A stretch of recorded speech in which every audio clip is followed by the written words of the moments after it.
Chapter 4 World Record for the Worst Day Ever. I know it seems like it was the best suspension day maybe in history, and to be honest, it was, at least at first. I got to punch the jerk Brandon in the face. I know, not cool, but still. Leave school early and hang out with the track with my new coach because I was on a team now, who turned out to be a pretty cool dude.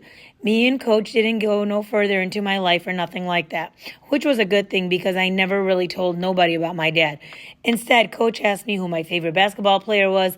LeBron, I said, like it should have been obvious. Who else? Who else? Coach said, surprised. Let me think. Michael Jordan? Jordan, come on. Man, Jordan is like somebody's granddaddy. Jordan don't want to see LeBron on his worst day. LeBron could be sick from a bad batch of cafeteria chicken drummies and still give Jordan the business. Coach stood up. See, that's the problem with you kids. Y'all don't know what a true champ is. Coach, I hate to break it to you, but LeBron is a champ. He got rings, I said, holding up 2 fingers and wiggling them around. But Jordan has 6. Now Coach held up both his hands. All 5 fingers spread on his right, just his pointer finger on his left. He wiggled them like I did. 6.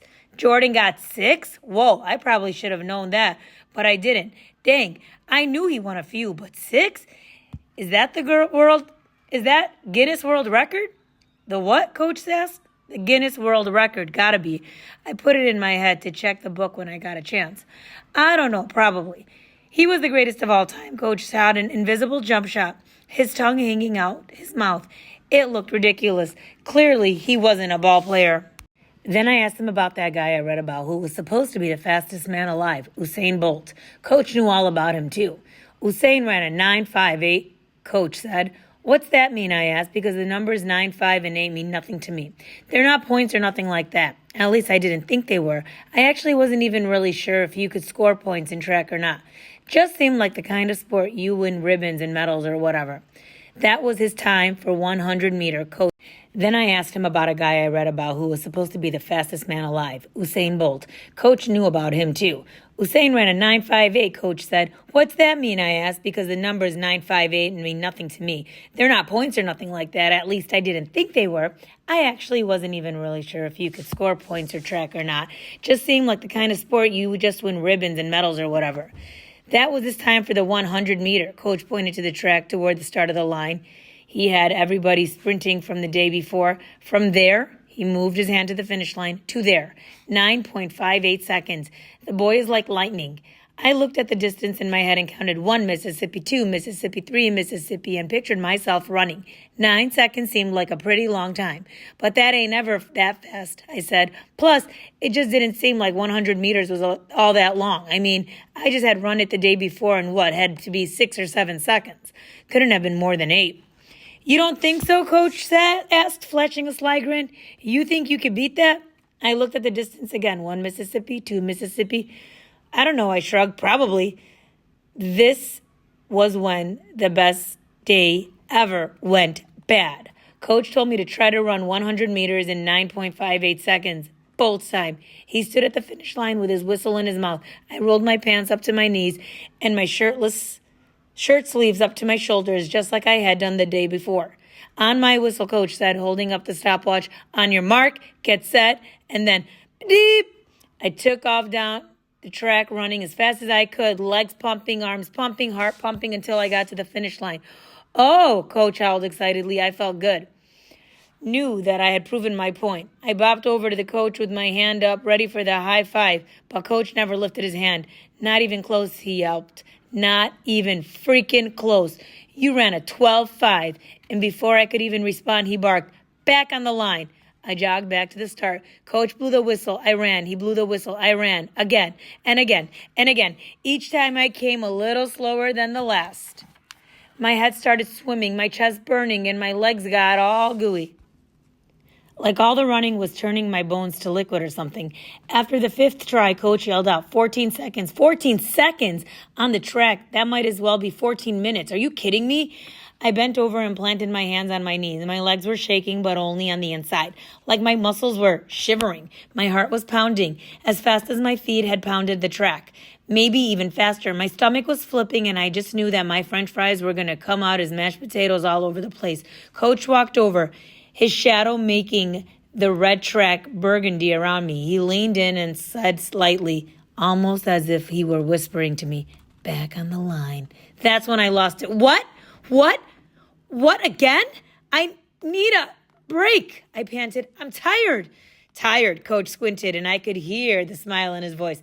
I glanced up, and there it was, big and chipped and wide like whatever words were hiding behind those teeth he was struggling to keep in, so he let them out. You know who's really tired, son? Your principal. Coach put his hands up, palms facing me as if to stop me from even thinking about responding. Then he continued, no. You know who's really, really tired? Your mother. She's so tired. And she's going to be even more exhausted when she hears about your suspension. Come on, Coach, I begged. That's messed up. Come on, nothing, Coach said, like every old black person says when they don't have a good comeback. He grabbed my shoulder and stood me straight. Bending over cuts off your air, he said. We stand straight up at all times, understand? I nodded, now understanding what was happening. I was being punished after all. This was Coach's way of telling me that I better stop acting up in school. If this was what the consequences of getting sent to Mr. Marshall's office were going to be every time, I'd rather have him just call my mother. Now, Mr. Better Than Bull, get back on the line. Coach made me do the sprint 2 or 3 more times before finally letting up. And the only reason I think he let me stop was because my sprint had broken down into that weird, sloppy trot the tall, skinny kid Sonny had done at practice the previous day. My shirt was gone. I had peeled it off and thrown it on the field just in case the wet cotton was weighing me down or something. My legs had pretty much clocked out, but instead of letting me just sit down and rest, Coach told me to walk it off. Walk it off, I asked, annoyed and confused and almost ready to cry. Yeah, just walk around the track. It'll cool your body down slowly. But I didn't want my body to cool down slowly. I wanted it to cool down immediately. So yeah, at this point, I had pretty much made up my mind that track was the dumbest sport ever. I mean, you got to move to warm up and move to cool down. Don't make no sense. Cool down should be, I don't know, some juice and an icy or something like that. Not no walk. Once I finished the first lap, Coach told me to take one more, and about halfway around the second lap of me mumbling under my breath about how stupid all of this was, I could see my other runners, my new teammates, showing up, dropping their sports bag and water bottles and all that on the track, some of their parents trailing behind. This is going to be it. Coach was preaching to everyone as I finally made it back to the other side of the track for the second time. 10 girls, 10 boys. Just so we're clear, this doesn't mean you can still be cut. You can't still be cut. It just means you ain't cut yet. Now I'd like to keep it this way, but that's totally up to you. Got that? Everybody nodded, including a woman with braids who looked too old to be on the team, even though she was dressed in running clothes. I had first noticed her from the other side of the track and figured she was somebody's mother until she didn't sit down with the rest of the corny kids cheering squad. Coach went on about how this was the third day of practice for the spring season and how he wanted to make sure we all knew each other, or at least make sure all the vets knew the newbies. I was still standing back, sort of outside the circle, as Coach started rattling off everyone's names. On the girls' side, for the vets, we have Maisha Cherry, Britt Bratt Williams, Melissa Jordan, Dee Dee Gross, Crystal Speed. Any girl with the last name Speed had to be fast. Kind of like any dude with the last name Bolt, Coach continued. Deja Bullock, Lynn Tate, Condra Fulmer, Nikki McNair. He paused and mentioned toward the last girl. And our newbie for the girls, Patina. But she told me a few minutes ago that she goes by Patty Jones. Everybody clapped. Patty, I got hopes for you, young lady. Let's make it happen. Then he started calling out the boys' names. First, the vets, Eric Dane, Curran Outlaw, Aaron Holmes, Mikey Farrar, Freddie Hayes, Josh, J.J. Jerome, and Chris Myers. You boys better look out for their newbies, Lou Richardson, Sonny Lancaster. And that was when Coach turned to me. And as of yesterday, this kid, Castle Cran, Ghost. I cut him off before he could even get the shaw out. Just call me Ghost. Coach gave me a look. Actually, everybody gave me a look, probably because I didn't have no shirt on and my pants were rolled to my knees, and my belt yanked so tight that it made the denim bunch around my waist like genie pants. But whatever, I was going to tell them that. Son, Coach said. Then he turned back to the rest of the team. Lastly, this is your assistant coach, Coach Witt. Coach Witt was the woman with the braids. She had also chubby cheeks. And like I said, she looked too old to be on the team. But she definitely didn't look old enough to be nobody's coach. Then she pulled a whistle from underneath her sweatshirt. So that pretty much meant she was. Give it up for your squad, Coach told us, slapping his hands together. This is going to be a great season. Everybody cheered and clapped for maybe 10 seconds before Coach shut it down and told us it was time to get to work. He divided everybody up into whatever their specialty was because most of the other kids had been running track for like forever. Coach knew who was a sprinter, who ran long stuff, and who was all the junk in the middle. As far as the newbies were concerned, Sonny was a long runner and Patty ran in the in-between. Me and Lou were the sprinters. I never even knew I was a sprinter. So guess what we were doing for practice? Sprinting. And guess who had just finished sprinting and didn't get to take a break? Me. Today is Wednesday. And Mikey, why don't you inform newbies about what sprinters do on Wednesdays, Coach said. Mikey was a vet sprinter, a light-skinned kid with braces and a rock face. The kind of guy who you didn't really say too much to because you just assumed he wouldn't say nothing back. Except to Coach, of course. Ladders, Mikey grumbled. That's right, Coach paced back and forth. 4, 3, 2, 1, 1, 3, 4. 2, 4, 3, 4. Every time Coach called a number, he clapped his hands together like a cheerleader. Okay, let me explain what Coach was talking about because I didn't have a clue at first either. All those numbers, the 4s and the 3s and all that. Yeah, add 100 at the end. And then add meters on the end of that. So 400 meters, 300 meters, 200 meters, and so on. We had to run those down the ladder to 100, then back up to 4. I didn't think the day that started kind of bad, then got good, then got bad, then got better, then got bad again, could get worse until Coach told me, Lou, Mikey, and Aaron, the 4 sprinters on the boys' side, to get on the line. 4 words I was already sick and tired of hearing. The whistle blew, and well, Lou, Mikey, and Aaron blew me away. Back on the line, this time for the 300, toasted. Back on the line now, the 200 meter, roasted. Back on the line for the 100, dusted. 5-minute break, Coach said. Grab some water. He came over to me, put his hand on my shoulder. I was literally folded in half, trying to catch my breath.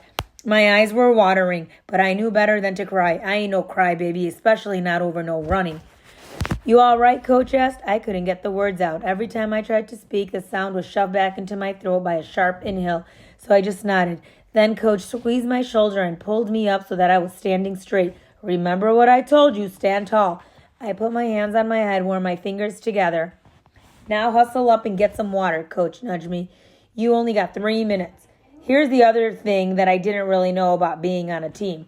There are rules to drinking water. I mean, I guess it might be different on different kinds of teams, but on this team, everybody had their own water bottle that they brought with them. So when I went over to the bench with the other spinners, I just sat down. Didn't ask nobody for a swig or nothing because, I don't know, it just didn't seem like something I should do. The only feel I had for these guys was that Lou was cocky and Mikey seemed way too serious to share. And Aaron, well, I couldn't get a read on him at all yet. So I figured 3 minutes to catch my breath was just as good as water. It would have to be. Where's your water, newbie? Aaron asked, looking down the row. I forgot it, I replied, the fire in my chest finally cooling down. Here, Aaron held his bottle out. Take some. And don't put your mouth on it either. Lou leaned back so I could grab Aaron's bottle. I held it above my head and squeezed the bottle until the water shot through the nozzle like a jet stream, splashing me in the face, some even getting in my nose. Eventually, I hit the target, my mouth, which was when I realized I was wrong. Water was way better than just catching your breath. Way, way better. After I handed the bottle back to Aaron, Lou finally had something to say. Yo, what you doing here? He asked. The way he said it made it seem like the words had been bubbling up inside of him. What you mean? I replied. I'm doing the same thing you're doing, running. Lou looked at me like I was speaking a different language. Is that what you call that? He jabbed. I mean, yesterday you were big and bad, and today you just bad. Plus, we all had to try out to prove we belong here, and you just walk on our track like you one of us. Lou was giving me a stink-eyed stare, and I was looking to see if Aaron or Mikey agreed with him, but neither of them showed any sign of hate. I got the feeling Mikey never showed any sign of anything, ever. Dude was a blank slate. I tried to keep my cool because I was all the way clear on what punishment would be if I did something stupid. Plus, he was just talking trash, and it was just a little bit of trash. He wasn't going to do nothing to me. I knew that for sure. Still, I had to ask, you mad about yesterday? Is that what this is all about, me proving that you ain't all that fast? Then I had to add that you just got on a fancy suit trying to front like you Usain Bolt. It felt good to throw the name out there like I already knew what I was talking about. Especially since I had to pretend like I didn't think Lou's gear was the sweetest I had ever seen. Especially the shoes. Oh man, those shoes. They were bright green and looked like they were specially made just for him. They had to have been helping him run. Ain't nobody trying to be Bolt. I'm gonna be better than Bolt. Plus, at least I got on running clothes. You out here in your daddy's gear pretending to be something you not. Oh no, I could feel the altercationness creeping up in my chest like a new kind of lightning. The black was turning red again, and I really wasn't trying to be a repeat offender of the bully beatdown. Not in the same day, but Lou was begging for it. What you say about my daddy, I asked, my head cocked to the side, which is pretty much the universal symbol for watch yourself, homie. I'm just saying, if you can't afford running gear, at least wear pants that fit. And what are those shoes? Psyches? Freebox? Chill, Mikey said flat. That's all he said, just chill. Aaron followed up, yeah, take it out on the track, newbies. Luckily, Coach blew the whistle and called us all back to the starting line. I stood up, Lou stood up. We eyeballed each other for a second until Coach barked, hustle up! Aaron finally pushed me toward the track, and Lou had no clue how lucky he was. It was time to run back up the ladder, starting with the 100. My adrenaline was still pumping from all that trash Lou was talking. I didn't even do nothing to this dude, and he just felt like he could snap on me, like I was some chump. Who is he? I thought. What gave him the right to just make fun of me for no reason, like he was perfect? He's the one God ain't color in. He's the one who looked weird. Why didn't I at least get him on that? Stupid. But that's okay, because when Coach blew the whistle, I kept up with Lou on the 100. Matter of fact, I might have even beat him. Well, on the 2, I did okay. But it was on the 3 where the day got even worse. I was white, but there was nothing that was going to make me quit. Not after all that trash talk. Plus, I could tell Lou was tired too. He was panting even harder than I was, and he didn't even have the pre-workout. Coach even had to tell him to stop bending over, which made me feel good to know I wasn't the only one who felt like I was dying. But when the whistle blew and we started running, what I didn't know was that one of my shoes had come untied. By the time I realized one lace was flapping around, we were halfway through the sprint, and I was still keeping up with Lou, and there was nothing that was going to stop me from beating him. So I pushed on. We rounded the bend, Lou leaning onto it, which I honestly thought was kind of cool, and then we hit the straightaway. I had my elbows tucked and everything, but my shoestrings, they apparently hated me. I stepped on one, I guess. I mean, who really knows how anyone trips over shoestrings? They're just strings. How can you trip over a string? I don't know, but I did, and it was bad. Not only did I do the whole slow motion stumble, fall thing, but to make it even worse, yeah, we're in like negative worse at this point. My shoes came off. Both off. Of course, you know that at the exact moment I slammed into the track, everyone else who had all been off working on their specialties just happened to be looking toward us. Ooh, was really what everyone howled. Everyone. Even Coach. I lay there on my stomach for a second before finally rolling over and sitting up. You okay? Coach said, jogging over. I looked behind me. Lou was just finishing the sprint and was now staring back at the straightaway. I looked at my hands and knees. They were black and white with track burn. Come on, Coach grabbed me by the arm and helped me up. Walk it off. By walking it off had a whole other meaning for me this time. It meant walking in my dirty, soggy socks down to the track to get my sneakers, which might have been more embarrassing than any joke anyone has ever cracked on me. And walking it off also meant actually walking it off, as in walking it off the track. Just sit this last one out, son, Coach said, before turning back toward the other sprinters, all yucking it up, even Mikey and especially Lou. That's enough laughing on the line, Coach barked, lifting the whistle back to his lips. After practice, everybody gathered around the bench, grabbed their bags, and headed off to meet their parents. I sat with my head in my lap, waiting for everybody to disappear, or waiting for myself to. I'd rolled my jeans down, crinkled from the knee to ankle, and I had put up my wet shirt back on. Scoot over, dude, a girl voice said. I lifted my head, and there was Patty. She sat down next to me and started unlacing her shoes, which, by the way, were also pretty dope. I looked straight ahead, out at the track, those stupid white lines teasing me like everybody else. Don't worry about today, Patty said sweetly. You ain't the first person to crash out like that. She eased her heels out of her shoes. And you won't be the last. I glanced over at Coach, who was standing off to the side talking to Sonny and the man standing next to Sonny, who I figured was his father. He looked like a businessman, gray suit, tie, beard, glasses, the whole getup. I just wanted to beat him, to shut him up. I kept my eye on those white lines. I didn't want Patty to see whatever might have been showing on my face. Who, Lou? She asked, her voice brightening up, happy like this was some kind of joke. Don't pay that fool no mind. He just mad he albino. Now I turned to Patty because I didn't have a clue what she was talking about. Albino? Was that some kind of sickness? Was he infected with something? Or was it like he had special ed? Because if it was what albino meant, then people probably thought I was albino too. Albino, I repeated. Yeah, she replied. She must have sensed I was clueless because she continued, wait, you don't know what albino is? I shook my head. Then Patty shook hers. So it's basically when you're born without the brownness of your skin, she explained. The lady who be cheering for him all crazy at practice, she's his mother. The woman was my complexion, medium brown, and his daddy dark skin, so it ain't no way he could just come out white. Feel me? That's albino. Somebody called out for Patty, a small voice. A little girl came running toward us. So yeah, ghost. Ghost, right? Patty said, standing up. Yeah. That's why Lou acts like that. Trust me, I know. I used to go to school with him. He was picked on crazy until he started running track. Matter of fact, kids used to call him Ghost, Patty explained. The little girl had finally reached us. She threw her arms around Patty and squeezed tight. Ghost, this is my baby sister, Madison. Madison looked up at me. Hey, Madison, I said. She did a weird wave, just jabbed her arm up and snapped down real quick. Then she buried her face in Patty's stomach. She was probably freaked out by my name. Okay, let's go, Patty said, looking over at a white woman. Mom Lee's waiting for us. Then she looked at me and said, and before you start wondering if I'm reverse albino or something, me and Madison are adopted, so no need to be weird about it, okay?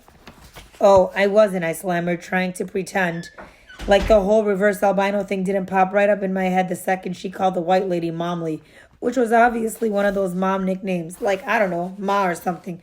It's cool, Patty said, smiling. She picked up her bag and threw it over her shoulder. Then she bent down and lifted her sister, holding her tight to her hip, and then they left.